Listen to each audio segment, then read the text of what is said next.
नमस्कार दर्शकों, सुप्रभात। मैं दिव्या आप सभी का हार्दिक स्वागत करती हूँ दूरदर्शन के इस खूबसूरत सुबह के कार्यक्रम नमस्ते हिमाचल में, जहाँ हर दिन हम मिलते हैं कुछ खास हस्तियों से जो हिमाचल की मिट्टी से जुड़कर अपनी एक अलग पहचान बना रहे हैं। आज हम बात करेंगे लोकगीतों पर, और हम सभी जानते हैं लोकगीत वो सेतु होते हैं जो हमें हमारी परंपराओं से जोड़ते हैं। और लोकगीत ना सिर्फ सुर होते हैं बल्कि वो गाँव की आत्मा होती है। और इन लोकगीतों को जीवित रखने में बहुत से लोक गायकों का अमूल्य योगदान रहा है। और आज हमारे बीच में एक ऐसे ही लोक गायक मौजूद हैं, सीताराम शर्मा जी, जिन्होंने काफ़ी लंबे समय से लोकगीतों को संरक्षित करने में अपना महत्वपूर्ण योगदान दिया है। और इसी के साथ ही इंडिपेंडेंटली सिंगर है, लोक गायक हैं और आकाशवाणी में ए ग्रेड के सिंगर हैं।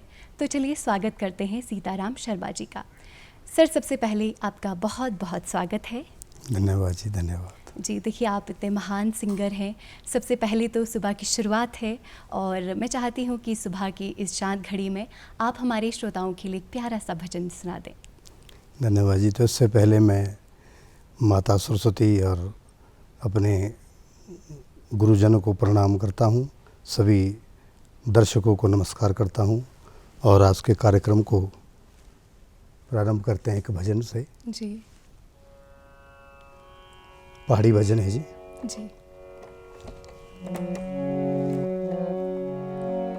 लगभग 2003 या 2004 में ये रेडियो से गाया था मैंने, लिरिक्स भी अपने ही हैं।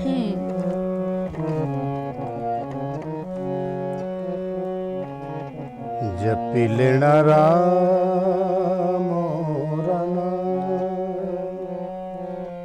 मन मेरे जपि लेना राम मोरा नाम, मन मेरे जपि लेना राम मोरा नाम।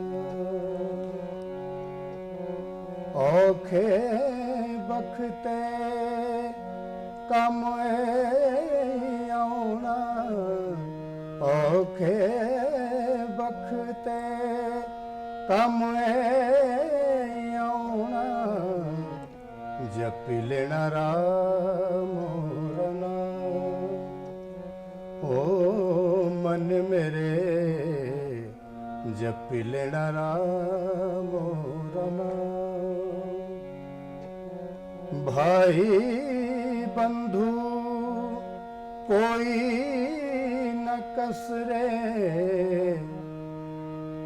माँ बापू कोई न कसरे, सच्चा एक राम मोरा नाम।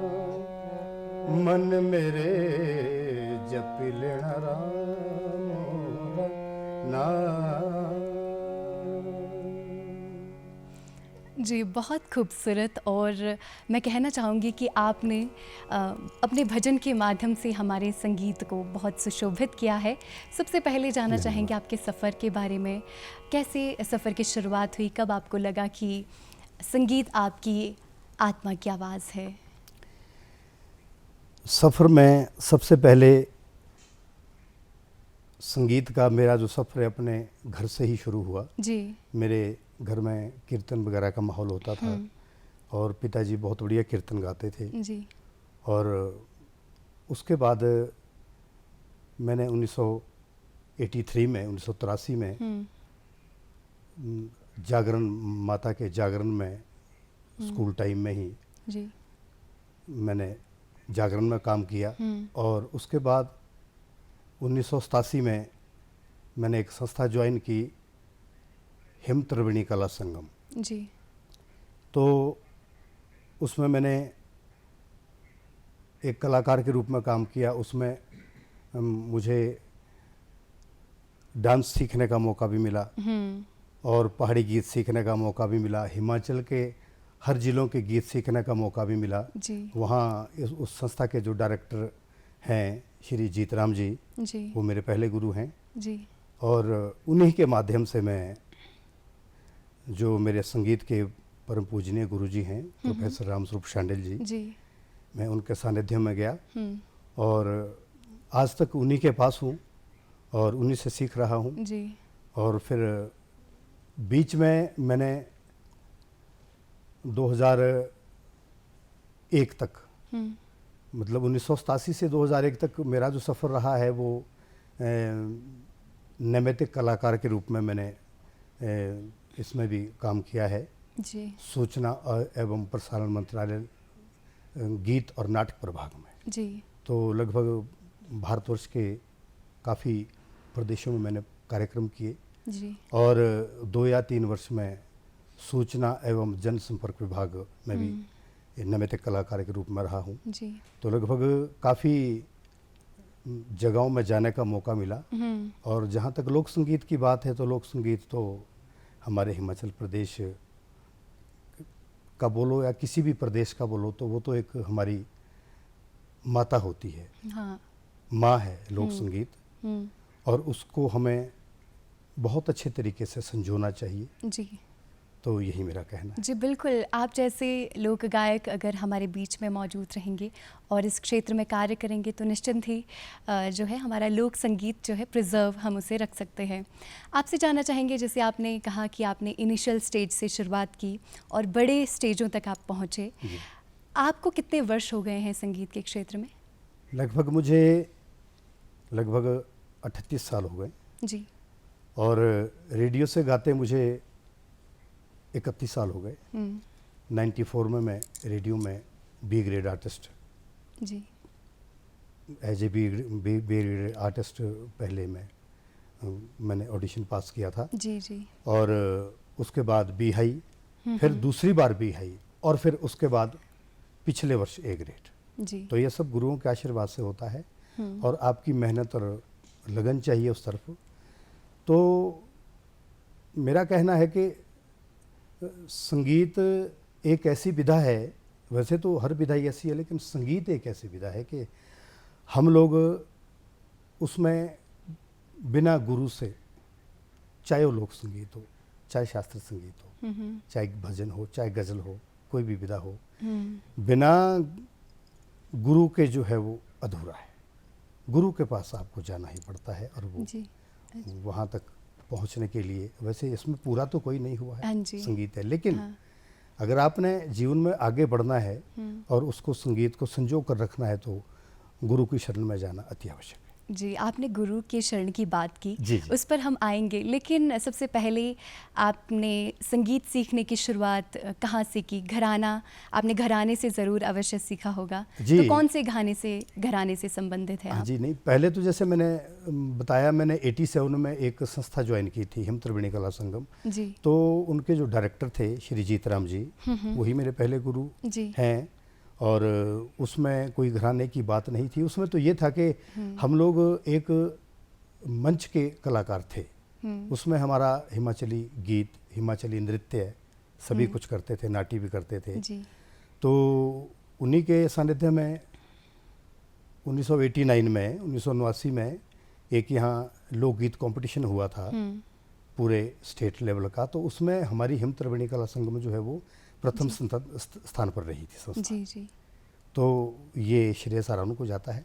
हाँ। और दूसरी बात है घराने की, तो घराना शुरू होता है आपका तब जब आप किसी गुरु के पास पहुंचते हैं। एक स्पेशल जो आपका या सिंगिंग पार्ट है या आपका तबला वादन है या हारमोनियम वादन, तो वहाँ से घराना शुरू होता है। तो हमारा जो मेरा शास्त्रीय संगीत जो है वो आज के टाइम में तो शास्त्रीय संगीत का ही मैं ज़्यादा प्रचार कर रहा हूँ। जी जी। तो हमारा घराना है किराना घराना। अच्छा।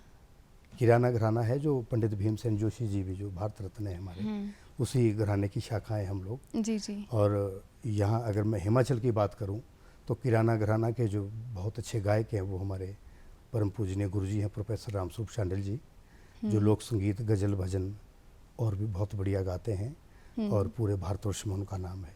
जी। तो हमारा घराना जो है वो किराना है। किराना है। जी, बहुत खूबसूरत। देखिए ये जो सुरों की बातें हैं हम आगे भी जारी रखेंगे, लेकिन उससे पहले मैं चाहूँगी कि हम हमारे दर्शकों के लिए प्यारा सा भजन दिखा दें।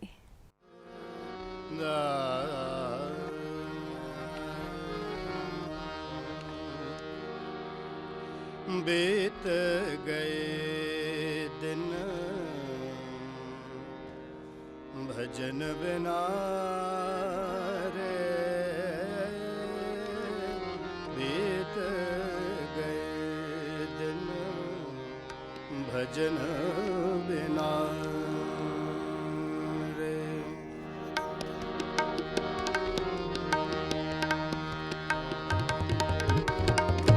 बीत गए दिन भजन बिना रे, बीत गए दिन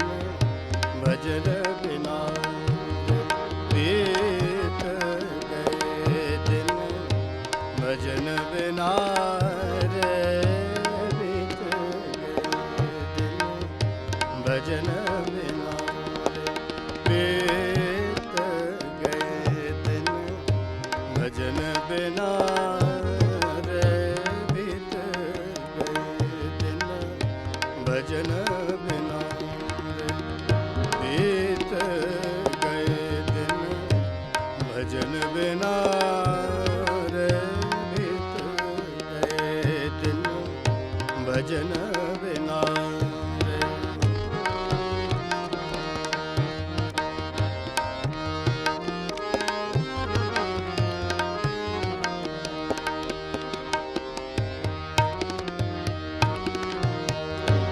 बाल अवस्था खेल गवायो, बाल अवस्था खेल गवायो,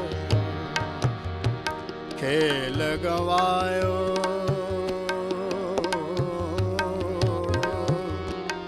गवायो खेल गवायो, खेल गवायो रे। बाल अवस्था खेल गवायो, बाल अवस्था खेल गवायो, जब यौवन तब मान घना रे, जब यौवन तब मान घना रे, बीत गए दिन भजन बिना रे, बीत गए दिन भजन बिना रे।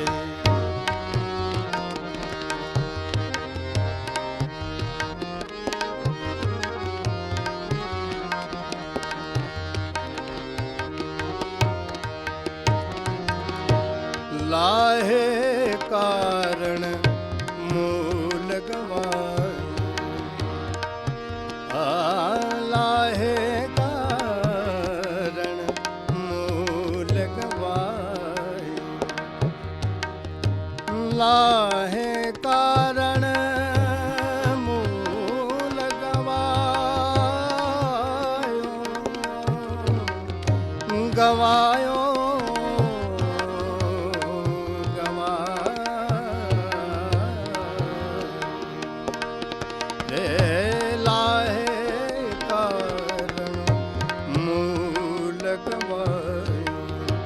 अजहु न गई मन की। जी, बहुत खूबसूरत भजन, और आपकी आवाज़ में निश्चिंत ही बहुत ही प्यारी मिठास है जो लोगों के दिलों तक पहुंचती है। बात कर रहे थे गुरु शिष्य परंपरा की, उस पर आना चाहूँगी। तो इस परंपरा के बारे में आप थोड़ा हमारे दर्शकों को ज़रूर बताएं, ये परंपरा किस तरह की है, इसमें क्या क्या सीखा जाता है?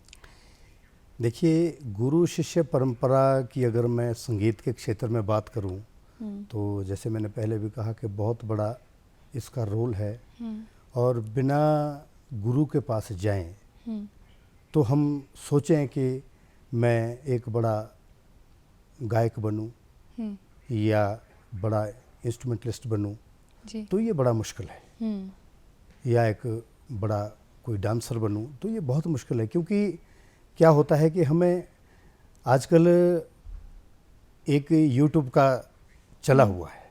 अच्छा। तो बीच में मैं बताना चाहूँगा कि मेरा संगीत सेंटर भी है सोलन में जी। बच्चे आते हैं सीखने के लिए, तो बहुत से लोग बोलते हैं कि हम यूट्यूब से सीखे हैं जी, हमने 2 क्लास लगाई जी, हमने 6 महीने सीखा जी। अब जब उनको पूछते हैं भाई आपने क्या सीखा, तो फिर दूसरी बात होती है उनकी कि उनको जैसे हमने सा कहाँ है, रे कहाँ है, तो वो उनको कोई आइडिया नहीं होता है इस चीज़। अच्छा। क्योंकि वो क्या है कि वो यूट्यूब से सीखा है जी। ये विद्या कैसी है, ये गुरु के सानिध्य में बैठकर आमने सामने, जिसको प्रैक्टिकल कहते हैं जी। ऐसे सीखी जाती है, तब आपको पता लगेगा। तो अब यूट्यूब में सुरताल का काम है। अब मैं दिल्ली से सिखा रहा हूँ, मैं बॉम्बे से सिखा रहा हूँ, मैं फॉरेन कंट्री से सिखा रहा हूँ, उसमें मेरी आवाज़ आप तक कैसे जा रही है और गुरु की आवाज़ मेरे तक कैसे पहुँच रही है, क्योंकि बीच में कनेक्टिविटी यूट्यूब की है, ठीक है ना जी।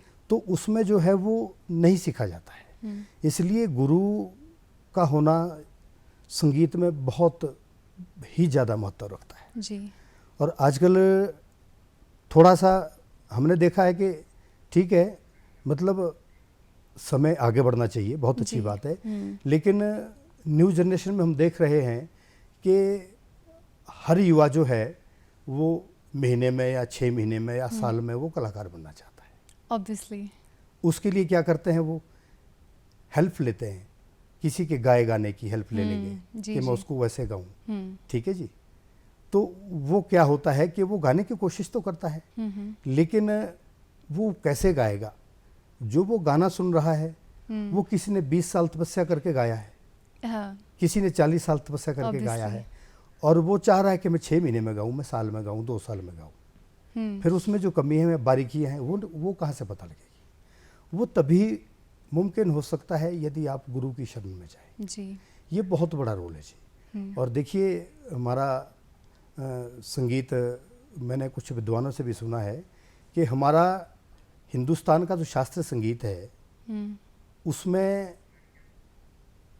ऐसा जादू है कि उससे हम ईश्वर की प्राप्ति भी कर सकते हैं जी। तो चलो वो तो खैर एक अलग बात रही, बट ये है कि यदि हमने कहीं मेले में भी परफॉर्म करना है तो भी हम किसी गुरु के पास जाएं, सीखें। देखिए कॉलेज में है, प्राइवेट स्कूलों में है, हर जगह आज के टाइम में सब्जेक्ट है।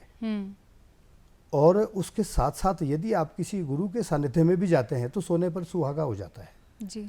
अब हमारे पास डिग्री कॉलेज के बच्चे आते हैं, कई यूनिवर्सिटी के बच्चे आते हैं, तो उनकी जो वहाँ कमियां हैं, अब वहाँ 40 मिनट का सब्जेक्ट है, ठीक है, वहाँ प्रयास वो कर रहे हैं, लेकिन अब वहाँ उनको फुल टाइम मिल रहा है, 1 घंटे का टाइम मिल रहा है, 2 घंटे का टाइम मिल रहा है, तो उनको बहुत चीज़ें जो है वो संगीत में डेवलप करने के लिए मिलती है। जी, बहुत खूबसूरत। अगर बात करें हम, जैसे आपने कहा कि आजकल बिल्कुल लोगों को ऐसे चाहिए कि एकदम से क्विक सक्सेस मिल जाए जी, जी, जी। और एकदम से हमारा गाना चल पड़े, हाँ, तो इस वजह से बहुत कम गाने अच्छे बन रहे हैं और साथ ही साथ जो कहते थे ना, जो पहले के गानों में जो एक सादगी होता था जी, जी, और जी। एक अपनापन, वो कहीं ना कहीं पिछड़ता जा रहा है। तो देखिए आजकल के डिजिटल युग में, जैसे आपने यूट्यूब की बात की कि बहुत सारे जो बच्चे हैं यूट्यूब ट्यूटोरियल से सीख रहे हैं, जी, जी। और भी बहुत सारे क्लासेस ऑनलाइन की जाती है स्टार्ट, जी, जी। जो न्यू जनरेशन के सिंगर्स हैं उनके हाँ जी, द्वारा। हाँ जी। तो आपको क्या लगता है गुरु शिष्य की परंपरा इससे कितनी इम्पैक्ट हुई है, कितनी प्रभावित हुई है? और आपने इम्पैक्ट तो बता दिए इसके, क्या आप इसका देखते हैं कि आगे कैसे चलेगी गुरु शिष्य की परंपरा? देखिए हमारा तो प्रयास है जी, हमारी एक आजकल हमारी संस्था भी है, गुरु शिष्य परंपरा एवं शास्त्र संगीत संस्था हिमाचल प्रदेश, जी। उसका मैं अध्यक्ष हूँ। और पिछले 2008 से, मतलब 18 वर्षों से हम लोग शास्त्र संगीत और लोक संगीत के लिए काम कर रहे हैं जी।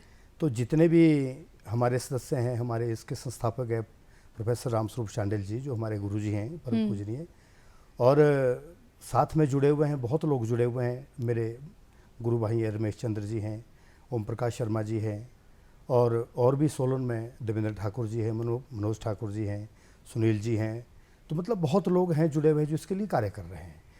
तो हमारा तो ये मानना है कि ये गुरु शिष्य परंपरा सुदृढ़ हो सकती है जी। जैसी एक हमारी संस्था है, ऐसी 1-2 संस्थाएं और भी है। अगर हम इस विचारधारा को आगे बढ़ाएं या गुरु का सानिध्य में जाएं तो ऐसा नहीं है कि कोई चीज़ मुमकिन नहीं है। हाँ, ये ठीक है कि जैसे आपने कहा कि थोड़ा सा एक जल्दबाजी का समय आ रहा है कि हर स्टूडेंट चाहता है कि मुझे जल्दी होना है, हाँ। वो स्टार बनना है, लेकिन मुझे लगता है कि वो स्टार बनते बनते कहीं आधे रास्ते में बिखर जाते हैं, ऑब्वियसली। ठीक है, जी। क्योंकि उन्हें प्रॉपर गाइडेंस नहीं मिलता है। गाइडेंस लेने के लिए समय भी तो चाहिए। और एक दूरदर्शन के माध्यम से मेरा जितने भी संगीत के विद्यार्थी हैं उनके परिजनों से, उनके माता पिता से, उनके घर वालों से भी मैं एक निवेदन करूंगा, एक आग्रह करूंगा कि जो भी संगीत के क्षेत्र में आपके बेटा हैं, बेटी हैं, कोई नियरेस्ट हैं, तो उनको आप अवश्य किसी गुरु के पास जरूर भेजें, चाहे वो नृत्य कला है, चाहे वो आपकी वादन की कला है, चाहे वो गायन की कला है। तो कहीं ना कहीं हो सकता है कि मतलब सक्सेस मिलेगा, ये मेरा ऐसा मानना है। जी, और मुझे ऐसे लगता है कि जो आने वाले फ्यूचर जनरेशन के सिंगर्स हैं उनके लिए बहुत ज़्यादा इम्पॉर्टेंट है कि आप जैसे सिंगर्स कभी स्टेज ना छोड़ें, बल्कि वहीं रहकर उन्हें सिखाएं, उनका मार्गदर्शन करें। देखिए, आपका एक बहुत ही प्यारी जो झुरी है चांदनिया लोए, मैं चाहती हूँ कि आज आप हमारे दर्शकों को वो एक प्यारा सा जो आपका लोकगीत है वो सुना दें। जी, कोशिश करूँगा। ये हमारे सोलन की पहचान है जी, और ये पारंपरिक लोकगीत है।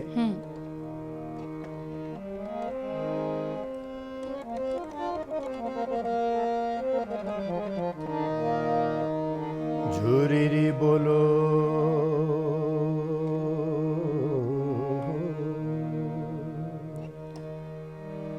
आखुटी रे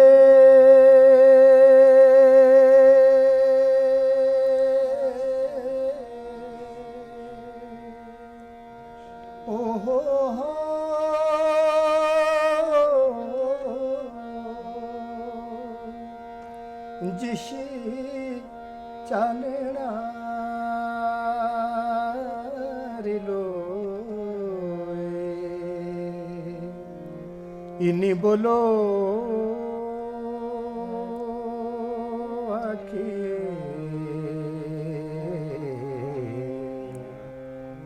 हमें बोलो घरा घाटा दे खोए, हमें बोलो घरा घाटा दे, हमें बोलो घरा घाटा दे खोए, हमें बोलो घरा घाटा दे, हमें बोलो घरा घाटा दे खोए, हमें बोलो घरा घाटा दे।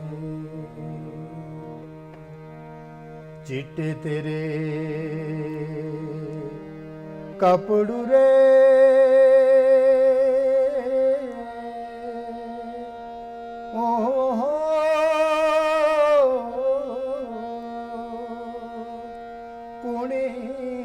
मनुए दोए कुणी देखे बैरिए जो हमें मिलने दे खोए, हमें बोलो मिलने दे, हमें बोलो मिलने दे खोए, हमें बोलो मिलने दे।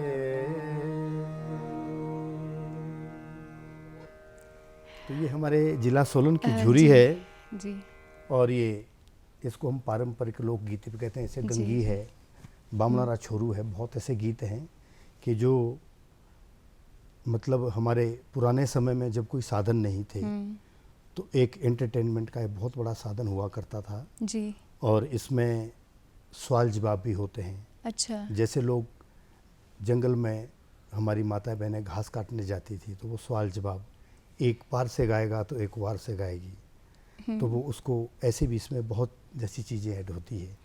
जी बिल्कुल, आपने बहुत खूबसूरत गीत लोकगीत सुनाया और मैं सच कहूँगी कि कुछ गीत होते हैं और बहुत सारे जैसे लोकगीत भी हमारे बहुत सारे हैं हमारे पास, लेकिन कुछ समय के परे चले जाते हैं और जब हम सुनते हैं तो वही मिठास, वही सादगी उसमें नज़र आती है।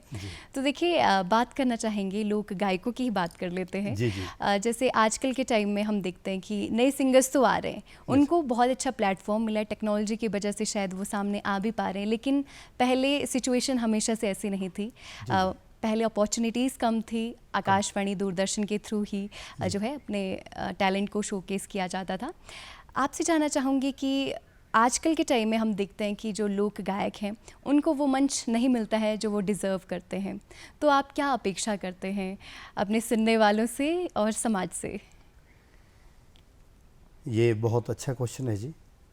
और ये सही बात है कि आज के समय में जो अच्छे गाने वाले हैं वो अपने घर तक ही सीमित है जी। या इक्का दुक्का प्रोग्राम कोई उनको एक वर्ष में मिलता है, जबकि होना क्या चाहिए कि वो हमारे मार्गदर्शक हैं। ठीक है ना जी। तो अगर हम मार्गदर्शक को अपने पीछे छोड़ देंगे तो रास्ता भटकेंगे, ऑब्वियसली। ठीक है। तो इसलिए मैं तो चाहूँगा, जैसे आज के टाइम में हमारे हिमाचल में भी बहुत जैसे मेले लगते हैं, राष्ट्रीय स्तर के, अंतर्राष्ट्रीय स्तर के, है ना जी, जिला स्तर के और प्रदेश स्तर के बहुत से मेले लगते हैं। तो मैं चाहूँगा कि हमारे हिमाचल में बहुत से ऐसे लोक गायक हैं कि जिन्होंने हमारी लोक संस्कृति को जीवित रखा हुआ। तो बहुत कम लोग ऐसे हैं, और मैं तो प्रशासन से भी और सभी से ये चाहूँगा कि उन लोगों को वो पीछे ना छोड़े जी। क्योंकि ये हमारी संस्कृति का एक अहम भाग है, अहम पार्ट है। और अगर वो लोग आगे रहेंगे तो जो आने वाले हमारे सिंगर हैं, बनने वाले सिंगर हैं, ठीक है, उनके पास प्लेटफॉर्म बहुत ज़्यादा है, यूट्यूब के माध्यम से एनीवन अपना कोई चैनल बनाता है, कुछ भी करता है, बट ये है कि उनमें वो चीज़ नहीं है। अगर वो कहीं संगत में रहेंगे, उसमें रिलेशन में रहेंगे, जी जी, तो हो सकता है कुछ सीखेंगे। अब आजकल क्या है कि यूट्यूब में बहुत सी चीज़ें जो युवा डाल रहे हैं सिंगर, खैर मैं वो कोई क्रिटिसाइज़ नहीं कर रहा हूँ, लेकिन जो हमने रेडियो से सुना है उसकी लिरिक्स अलग है और जो वो गा रहे हैं वो लिरिक्स अलग है। तो देखिए, किसी कलाकार ने, किसी राइटर ने वो गीत बनाया है, उसका साहित्य बनाया है, फिर उसको स्वरबद्ध किया है, गाया है। तो कम से कम अगर हम ऐसा ना गा सके, थोड़ा कम गाए, एक जैसा तो कोई नहीं गा सकता जी। ये बात ठीक है, लेकिन कम से कम उसकी जो लिरिक्स है, उसकी जो शब्दावली है, वो तो लगभग सेम रहे, नहीं तो आगे जाकर क्या है कि वो शब्दावली चेंज हो रही है। तो कई बार सुनने को मिलता है। तो जो वही गीत जब हम रेडियो से सुनते हैं तो वो अलग है, वही गीत जब हम किसी के मुंह से सुनते हैं तो वो अलग है जी। तो इसलिए मेरा मानना है कि ठीक है, आज के युवा के पास साधन तो काफ़ी है, बहुत साधन है, लेकिन उन्हें थोड़ी मेहनत करनी चाहिए, संशोधन करना चाहिए, गुरुओं के पास जाना चाहिए और सीखना चाहिए। देखिए, आपको प्रोग्राम में जाने के लिए कोई इनकार नहीं करेगा, लेकिन अगर आप 6 महीने, कहीं साल भर, 2 साल जाएंगे, 4 साल जाएंगे, तो जो आप अभी परफॉर्म कर रहे हैं उसमें सुधार आएगा, जी जी, उससे अच्छा होगा जी। और लोगों की आपको वाह-वाह मिलेगी। तो ये मेरा मानना है। जी, बहुत खूबसूरत बात कही, और शायद यंगस्टर समझेंगे, टाइम लगेगा, और क्योंकि अभी हाल ही में 10-15 वर्षों से ही टेक्नोलॉजी का युग इतना फास्ट हो रखा है जी, और जी। लोग समझ भी नहीं पा रहे हैं। लेकिन देखिए, आपने बहुत खूबसूरत गीत बनाए अभी हाल ही में, जैसे 2-3 सालों से आपदा आ रखी हुई है, डिज़ास्टर मॉनसून में हो जाता है हिमाचल प्रदेश में, उस पर आपने एक प्यारा सा गीत बनाया और लोगों ने बहुत पसंद भी किया। चलिए दर्शकों, आपको भी दिखाते इस गीत की प्यारी सी झलक।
खेत में बही गए, हमारे गाँव जिसे शमशान बनी गए, गाँव रे गाँव जिसे शमशान बनी गए, डांगर भी भरी गए छोरा,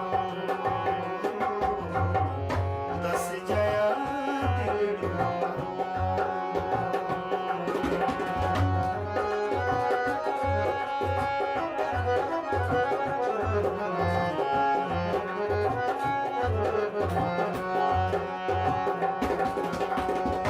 लगी किसी बरखा जो मंदिर भी बही गए, लगी किसी बरखा जो मंदिर भी बही गए, पूजा पाठ कर दे लोग सारे बही गए, पूजा पाठ कर दे लोग सारे बही गए, मरने लगी गई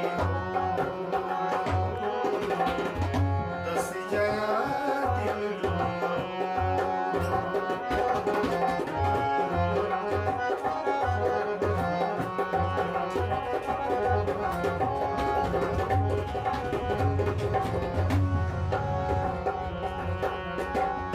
बहू बेटा दबी गए, पोता पोती दबी गए, बहू बेटा दबी गए, पोता पोती दबी गए, बेटी जवाई और देव तू भी दबी गए, बेटी जवाई और देव तू भी दबी गए, माँ बापू बच गए।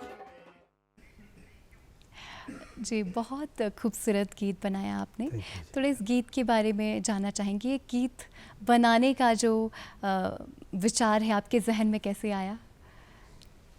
देखिए, ये जब ये आपदा आई तो उस समय मतलब सभी ने अपने अपने प्रयास किए, सभी ने अपने अपने व्यूज़ दिए, सभी ने अपने अपने गाने बनाए। जी। तो एक मन में विचार आया कि हम उनके लिए श्रद्धांजलि रूप में क्या दे सकते हैं। हम्म। हम कलाकारी के क्षेत्र में है तो हमारे ऊपर कलाकार की मोहर लगी हुई है। जी। तो एक ये भी बात होती है कि जब हम कलाकार हैं, हमें लोग कलाकार मानते हैं, तो हम अपने हिसाब से उनके लिए क्या कर सकते हैं। जी। संगीत के हिसाब से संगीतबद्ध कर हम उनको किस तरीके की श्रद्धांजलि दे सकते हैं। तो ये एक मन में विचार आया। फिर पहले एक गीत और लिखा, फिर ये गीत लिखा, तो फिर वो अच्छा लगा और कई लोगों के रिस्पॉन्स अच्छे आए जी। और लोगों ने बोला कि इसकी शब्दावली भी ठीक है, क्योंकि इसके लिरिक्स भी बिल्कुल सिंपल हैं और इसकी जो धुन है वो भी अलग है। ये ऐसा नहीं है कि किसी धुन से किसी से चुराई गई है, जी। अपनी बनाने का प्रयास किया है। तो एक श्रद्धांजलि देने का एक विचार आया मन में, तो ये शब्द भी बने, धुन भी बनी और गीत बन गया। जी, बहुत खूबसूरत। और आपने इतने अच्छे गीत बनाए और ये उनमें से बहुत शानदार गीत है जो लोगों के दिलों को छू गया, क्योंकि वो घटनाएं भी लोगों के दिलों में और कहीं ना कहीं उनके जहन में घर कर गई थी। जी। जी, देखिए, बहुत सारे गीत आपने गाए हैं, लिखे हैं। कोई ऐसा गीत जो आपके दिल के बहुत करीब है? मैं चाहूँगी कि आप हमारे जितने भी तमाम दर्शक हैं, आप उन्हें वो गीत सुना दें। हमारे वैसे गीत तो सभी अच्छे हैं। जी। जी। और पर हमारे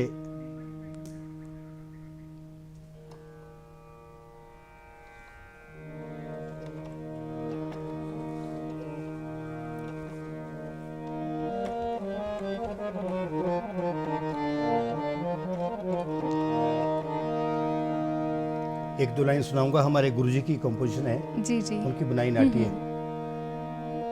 एक की क्यारी दे बोलो सौंफ बिजने, दूजी क्यारी दे सोआ, दूजी बेक्यारी दे सोआ, खांदी पींदी रे बोलो शुके मिये, दुख ताखे का हुआ, दुख तखे का हुआ। एक की क्यारी दे बोलो सौंफ बिजने, दूजी क्यारी दे सोआ, दूजी बेक्यारी दे सोआ।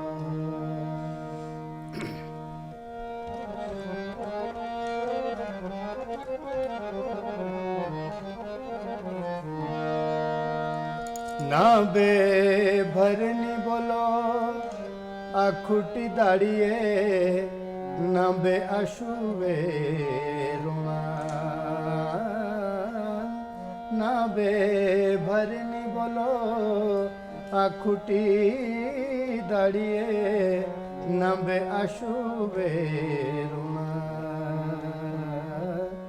जो भी करना इस भगवाना रे, से हमा साथी होना। खांदी पींदी रे बोलो सुख में, दुख ताखे का हुआ,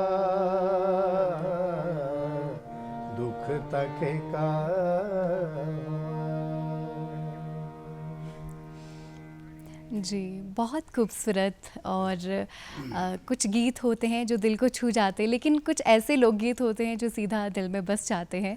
तो पहले के गीतों की जो एक सादगी थी वो तो अलग थी। अब आजकल की बात करूँ तो आजकल क्या होता है कि थोड़ा गीत का ट्रेंड भी चेंज हो गया है और गीतों में बहुत बदलाव आए हैं। वो एक गहराई शब्दों में नहीं दिखती है, लेखन में और गीतों में भी वो एक स्टेबिलिटी जो होनी चाहिए, जो लोगों को अच्छी लगे, not just for short term बल्कि एक लंबे समय तक वो बसे, जैसे हमारे पुराने गीत होते थे। तो आप क्या कहना चाहेंगे, आजकल वो सादगी, वो एक गहराई लेखन से और गीतों से गुम क्यों है? ये भी बहुत अच्छी बात बोली आपने। आजकल के जो गीत हैं वो उनमें ऐसा कुछ होता है कि अभी अगर हमने सुना है तो वो 10 मिनट के बाद भूल जाता है जी। ये शायद हमको ही होता है या सबको ऐसा होता होगा, देखिए मैं गारंटी नहीं दे रहा, लेकिन हमको ऐसा होता है कि वो हम जब सुनते हैं तो वो उसमें कुछ ऐसी कोई बात ही नहीं है कि वो मतलब वो 10 दिन भी हमारे दिल में रहे या महीनों रहे।